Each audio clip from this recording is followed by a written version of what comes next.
കർണാടക ഷിരൂരിൽ മണ്ണിടിച്ചിലിൽ കാണാതായ അർജുനു വേണ്ടിയുള്ള തെരച്ചിൽ ഇന്നും ലക്ഷ്യം കണ്ടില്ല.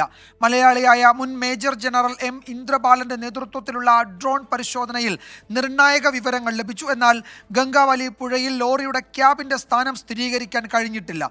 ശക്തമായ അടിയൊഴുക്ക് കാരണം പുഴയിൽ ഇറങ്ങാനുള്ള മുങ്ങൽ വിദഗ്ധരുടെ നീക്കം പരാജയപ്പെട്ടു. ഇതോടെ പരിശോധനയുടെ അടുത്ത ഘട്ടം അനിശ്ചിതത്വത്തിലായി.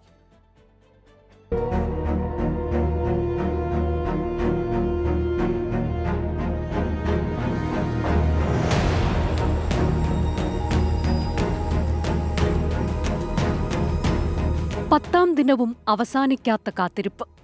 കലങ്ങിമറിഞ്ഞൊഴുകുന്ന ഗംഗാവലിപ്പുഴ. അതിശക്തമായ അടിയൊഴുക്കുമൂലം മുങ്ങൽ വിദഗ്ധർക്ക് പുഴയിലേക്കിറങ്ങാൻ സാധിച്ചില്ല.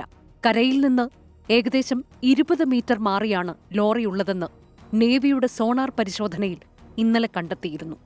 നദിയുടെ ഉപരിതലത്തിൽ നിന്ന് 5 മീറ്റർ ആഴമുണ്ട് ഇവിടെ. വെള്ളം കലങ്ങിയതിനാൽ അടിത്തട്ടിൽ കാഴ്ച തീർത്തും അവ്യക്തമാണ്. എന്നാൽ അടിത്തട്ടിലുള്ളത് അർജുൻ ഓടിച്ച ലോറി തന്നെയെന്ന് രക്ഷാസംഘം സ്ഥിരീകരിച്ചു. ഉച്ചയ്ക്ക് 1 മണിയോടെ ആരംഭിച്ച ഡ്രോൺ പരിശോധനയിൽ 3 ലോഹഭാഗങ്ങളുടെ ശക്തമായ സിഗ്നൽ ലഭിച്ചു. എന്നാൽ ലോറിയുടെ ക്യാബിൻ ഏത് എന്ന് സ്ഥിരീകരിക്കാൻ കഴിഞ്ഞില്ല. സിഗ്നൽ ലഭിച്ച ഒന്നാമത്തെ കേന്ദ്രത്തിൽ നടത്തിയ തേർമൽ ഇമേജിംഗ് പരിശോധനയിൽ മനുഷ്യ ശരീരത്തിന്റെ സാന്നിധ്യം ഇതുവരെ കണ്ടെത്താൻ കഴിഞ്ഞിട്ടില്ല. ഡ്രൈവ് ചെയ്ത് നോക്കി, നമുക്ക് തെർമൽ ഇമേജിൽ ഒരു ഹീറ്റ് കിട്ടിയില്ല. രാത്രി ഒന്നുകൂടെ നോക്കും, just to make sure that just reassuring that thermal image നമ്മൾ കാരണം തണുപ്പാവും രാത്രി. അപ്പോൾ എന്തെങ്കിലും ഒരു ഇതുണ്ടെങ്കിൽ ഹീറ്റ് ഉണ്ടെങ്കിൽ കിട്ടും. അർജുനൻ്റെ ശരീരം അവിടെ ഉണ്ടെങ്കിൽ ആ ബോഡിയുടെ അകത്ത് നമ്മൾ എടുക്കണമെങ്കിൽ എപ്പോഴാണ് അതിനെ എടുക്കേണ്ടത്. ആ ഡലയമാണ് ഇപ്പോൾ DC കയ്യിൽ, അഡ്മിനിസ്ട്രേഷൻ്റെ കയ്യിൽ. കാരണം അവിടെ 6 knots വരെ കറണ്ട്, 6+ knots കറണ്ട് ഉണ്ട്. ആൻഡ് മഴ പെയ്താൽ കറണ്ട് കൂടുന്നു. ആൻഡ് മഴ പെയ്തുകൊണ്ടിരിക്കുകയാണ്. നേവൽ ഡൈവേഴ്സിൻ്റെ ഡിസൈൻഡ് കപ്പാസിറ്റിയാണ് 2 knots. അവർ 3 knotsലും ചിലപ്പോൾ ചെയ്യും ജീവനം രക്ഷിക്കാനായിട്ട്, സ്വന്തം ജീവിതത്തിനെ റിസ്കിലിട്ടിട്ട്. അത് ഒരു എക്സ്ട്രീം കണ്ടീഷനിൽ. പക്ഷേ 6 knots 8 knotsൽ ഡൈവ് ചെയ്യുക പറഞ്ഞാൽ സ്വന്തം ഓൾമോസ്റ്റ് സുസൈഡൽ പോലെ ആയിരിക്കും.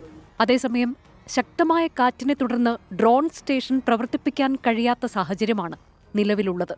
ഗംഗാവലി പുഴയിൽ അടിയൊഴുക്ക് ശക്തമായത് രക്ഷാപ്രവർത്തനത്തിന് കടുത്ത വെല്ലുവിളിയാണ്. 3 knots വരെയാണ് നാവികസേനയുടെ ഡൈവർമാർക്ക് മുങ്ങിത്തപ്പാൻ കഴിയുക.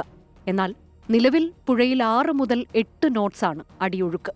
അതിൽ ഡൈവർമാരെ ഇറക്കുക ആത്മഹത്യാപരമാണെന്ന് രക്ഷാദൌത്യ സംഘം പറയുന്നു. Today they have given, instead of 3 locations what we have found, 1 more location is also last we got. But as I told you that one is truck, one is that pole, and I am thinking that one more that gas tanker cabin also may be there. That they will tonight they will work on that and they will come to know and they will give us a exact picture to the district administration and police department. ലോറിയുടെ ക്യാബിന്റെ സ്ഥാനം മനസ്സിലാക്കിയാൽ അതിൽ അർജുൻ ഉണ്ടോ എന്ന് മുങ്ങൽ വിദഗ്ധർ പരിശോധിക്കും. ഇത് സാധ്യമായില്ലെങ്കിൽ നാളെ ലോറി ഉയർത്തി പരിശോധിക്കും. എല്ലാ രീതിയിലുമുള്ള തെരച്ചിൽ തുടരുമെന്നും കണ്ടെത്തിയ 3 കേന്ദ്രങ്ങളിലും തെരച്ചിൽ ഊർജിതമാക്കാനാണ് തീരുമാനമെന്നും MK രാഘവൻ MP. തുടർന്ന് അങ്ങോട്ട് എന്ത് ചെയ്യണം എന്നുള്ളതിനെക്കുറിച്ച് നാളത്തോടുകൂടി തീരുമാനമെടുക്കും എന്നാണ് ഞാൻ മനസ്സിലാക്കുന്നത്. കാരണം മേജർ ജനറൽ ഇന്ദ്രബാലൻ വളരെ കൃത്യമായി പറഞ്ഞു കഴിഞ്ഞു. അദ്ദേഹം ഡ്രോൺ വെച്ചുകൊണ്ട് 3 സ്പോട്ട് ഐഡൻറ്റിഫൈ ചെയ്ത് കഴിഞ്ഞു. തുടർന്ന് അങ്ങോട്ട് നേവിയാണ് കാര്യങ്ങൾ ചെയ്യേണ്ടതെന്ന് അദ്ദേഹം പറഞ്ഞു. എന്നാൽ അത് സംബന്ധിച്ച് ഡിസ്ട്രിക്ട് കലക്ടർ നാളെ തീരുമാനം അറിയിക്കും. തുടർന്ന് MLA സൂചിപ്പിച്ച പോലെ തുടർന്ന് അങ്ങോട്ട് എല്ലാ രീതിയിലുമുള്ള അന്വേഷണം, പരിശോധന, സെർച്ചിങ് എല്ലാം തുടർന്ന് നടത്തും എന്നാണ് ഇന്നിവിടെ പറഞ്ഞിട്ടുള്ളത്.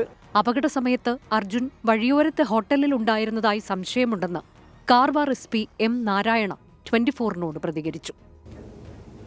After this landslide, he may parked the vehicle there, came out, and as eyewitnesses, somebody just, it is revealing of the investigation, the people who are there, we doesn't know it Arjun or somebody, came to same spot as where the tea shop is existed.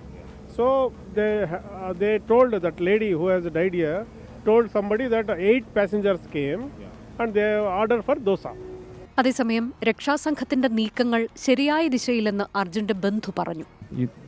പ്രവർത്തികളെല്ലാം തൃപ്തനാണ്. ഞങ്ങൾ family ഞാനും family എല്ലാവരും ഇപ്പോൾ നടക്കുന്ന പ്രവർത്തനങ്ങളെല്ലാം തൃപ്തനാണ്. ആദ്യം നമുക്ക് വളരെ പ്രയാസം ഉണ്ടായിരുന്നെങ്കിലും കൂടിയിട്ടും പിന്നീട് അത് അവരുടെ ഭാഗത്തു നിന്ന് നല്ല സഹകരണം, ഇപ്പം പൂർണ്ണ തൃപ്തം തന്നെയാണ്. നാളെ 11ാം ദിവസവും തിരച്ചിൽ തുടരും. കാലാവസ്ഥയും പുഴയിലെ സാഹചര്യവും അനുകൂലമായാൽ നാളെ ലക്ഷ്യത്തിലേക്കെത്താൻ കഴിഞ്ഞേക്കും. ടീം 24 ശിരൂർ.